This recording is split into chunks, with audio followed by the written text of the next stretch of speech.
Daniel Bocard qui est venu ici toujours être émerveillé par la qualité des images qui sortent. À un moment donné, on entend parler d'une pleine émission d'image avec une qualité extraordinaire prise de son observatoire qui n'est pas vraiment dans le fond des bois dans un ciel parfaitement noir non plus. Mais sur ça, Daniel va nous parler de sa fusée lunaire. Merci. C'est trop bon. Voilà, avez-vous pour un bouton rouge, ça c'est pour montrer.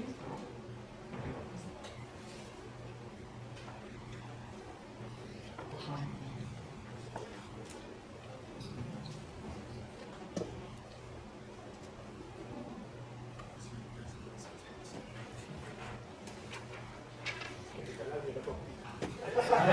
Ça décolle pas vite.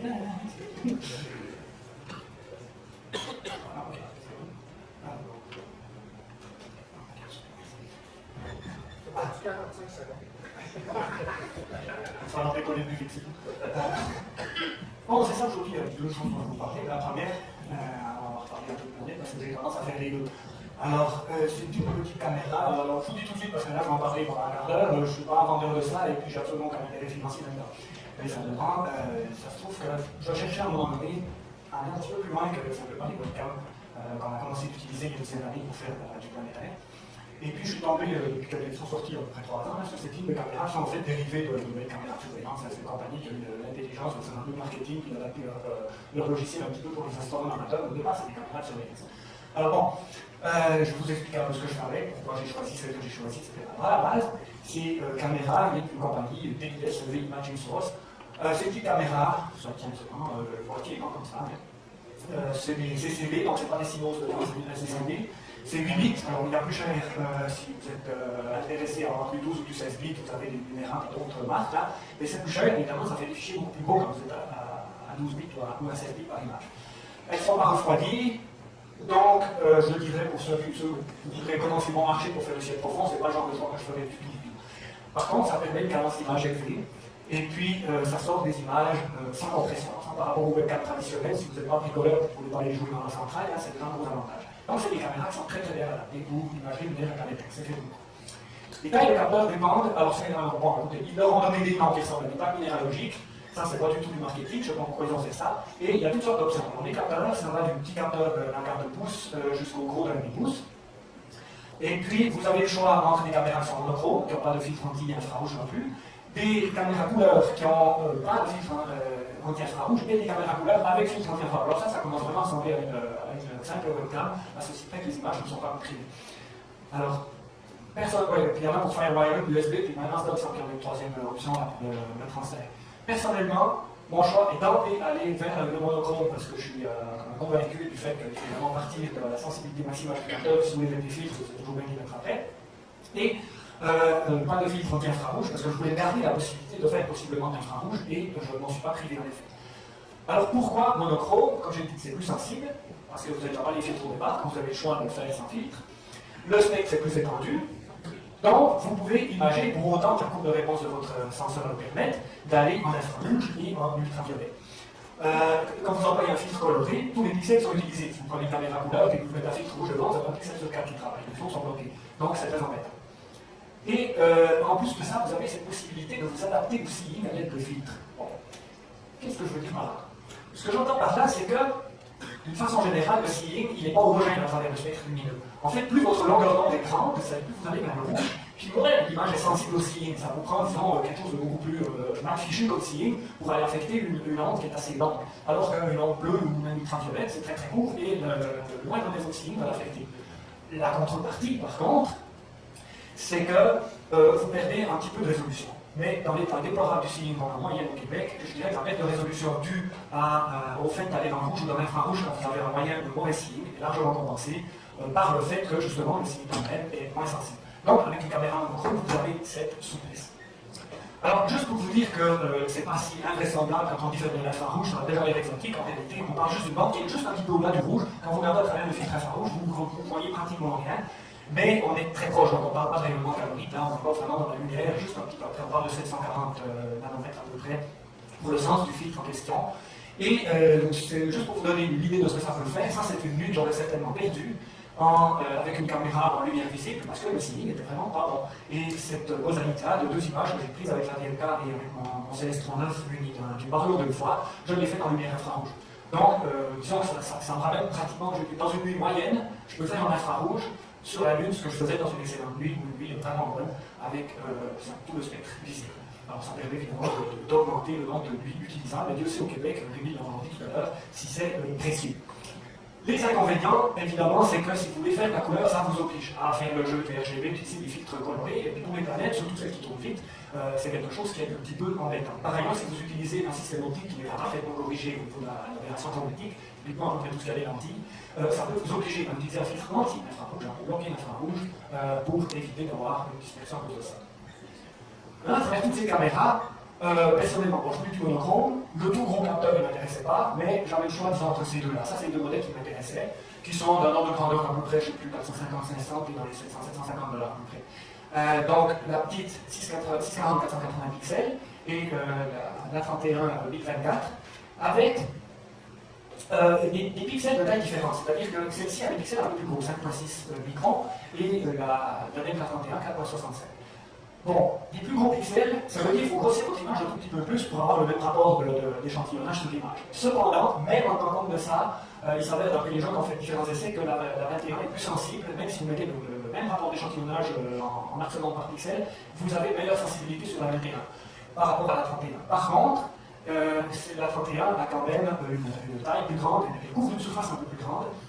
Et la dernière différence, c'est que celle-ci, quand vous avez tout le système informatique qui suit bien, vous pouvez aller jusqu'à 60 images secondes, ce qui est très précieux pour les planètes, justement, si vous voulez faire vite avec une série RGB, alors que la 31 est à, enfin, encore avec mon ordinateur, il commence à laisser tomber les images de temps en temps, donc j'en ai pas tout à fait 30.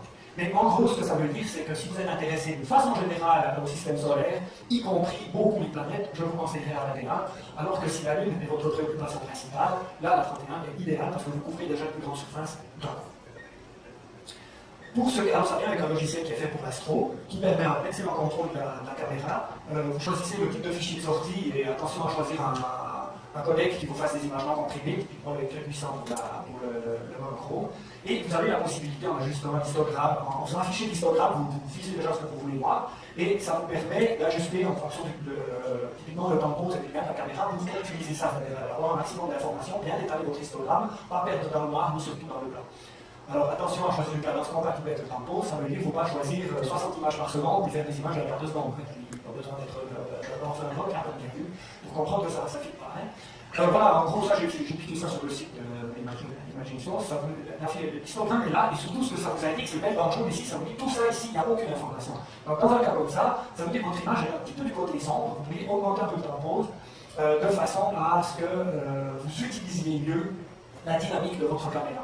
Alors, je vais aller assez vite là-dessus, finalement, tout ça, c'est un petit peu du techno-babel, comme on dit. Un truc dont je n'ai pas parlé, c'est la possibilité de choisir une région d'intérêt. Quand on a un gros capteur comme le mien, qui quand même fait du planétaire, plutôt que de se taper du 1024 par 768 quand vous avez une Jupiter qui a 300 pixels de diamètre, vous pouvez définir un cadre autour de 300-350 pixels, et après ça, vous faites vos images uniquement sur ce cadre-là. Alors ça, c'est très intéressant, ça vous gagne une place folle. Parce que dans une nuit, avec une caméra comme ça, vous remplissez facilement 10-15 gigs sur un disque dur de film gris. Alors que si vous utilisez une région d'intérêt 400 pixels, un monochrome vite, vous pouvez facilement, vous avez fait des milliers d'images, vous ramassez un fichier 800 MB comme ça. C'est très très confortable.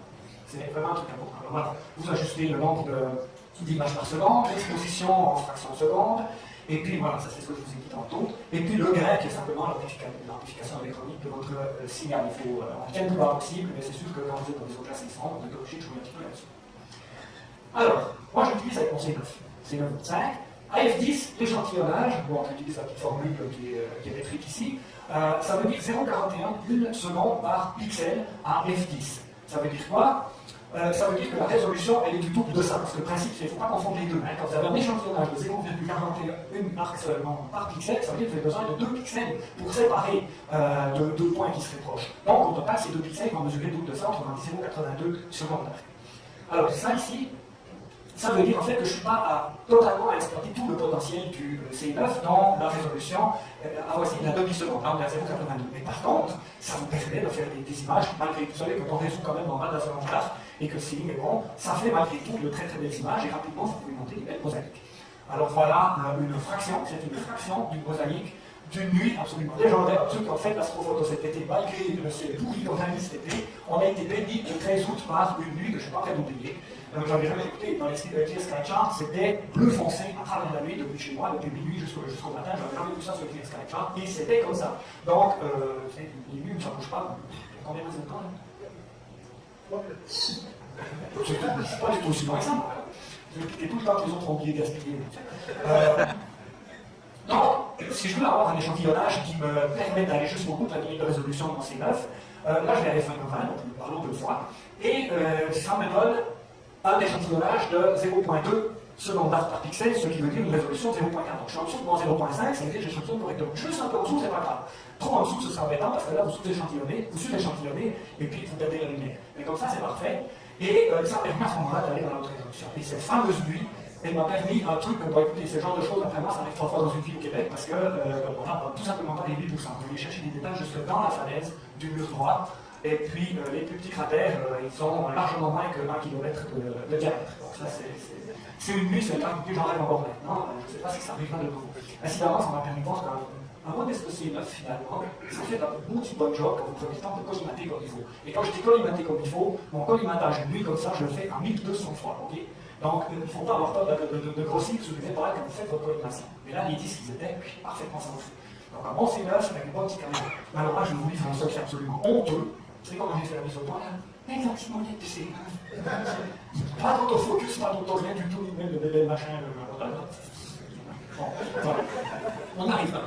Et bon, ah oui, filtre vert. J'avais pas fait bleu sous la main, j'aurais peut-être gagné encore 2-3 machins, tout petit, tout beau. Donc, quand t'es là, c'est la résolution, on a ce qu'il faut. Une autre dans la même nuit, juste pour en montrer deux pour les yeux, un peu cratère qui chaud aussi. Lui, d'habitude, on le voit plutôt comme un point blanc qui envoie ses rayons complètement à travers la planète, là, à travers la Lune. Puis là, c'était juste au coucher du soleil pour lui, donc voilà, c'est ça. Donc, incidemment, on voit les dégâts que ce cratère a fait autour de lui. Et puis, voilà. Bon, alors, différence avec une webcam, je fais juste cette petite comparaison. Ça, c'est une image dont j'étais très content à l'époque, et finalement, elle est toujours pas si pire, de graphisme que j'avais fait avec ma Philips Tulipa Pro, mon premier modèle, ma première webcam, finalement. Et voilà, ça avait donné à l'époque. Alors, la fameuse nuit, c'était une nuit qui était à peu près dans le second, je me rappelle, j'ai presque fini. Et voilà ce que ça a donné, donc, la fameuse nuit en question. Vraiment, vous voyez la différence aussi en qualité de signal, ça donne quelque chose de remarquable. Et puis, malgré la sensibilité un peu moindre que la 21, la 31, vous pouvez quand même faire du planétaire avec. Par exemple, Jupiter, c'est facile, hein, si on ne peut pas trop aller jouer dans l'infrarouge, et que j'ai essayé, c'est pas extraordinaire. Saturne, ça va, mais on a très peu de marge à cause de ça, puis Mars, ça va dépendre du genre de position qu'on a. Mais avec Jupiter, toujours la même scène de nuit en question, avec à peu près en position, voilà ce que ça a donné, avec exactement le même setup que pour les images de résolution de la Lune. Et là, j'espère que ça va fonctionner. Voilà. Cette nuit-là, je m'étais amusé à faire une petite animation de 6 images prises à tous les quarts d'heure, entre en gros minuit et demi, et puis le matin, je ne sais pas très bien, la nuit du 13 août. Donc, voilà, en tout cas, juste pour vous dire que c'est le genre de setup, c'est assez modeste par rapport à certaines choses un peu fermées qu'on peut voir, mais ça donne quand même des choses intéressantes. Voilà, merci.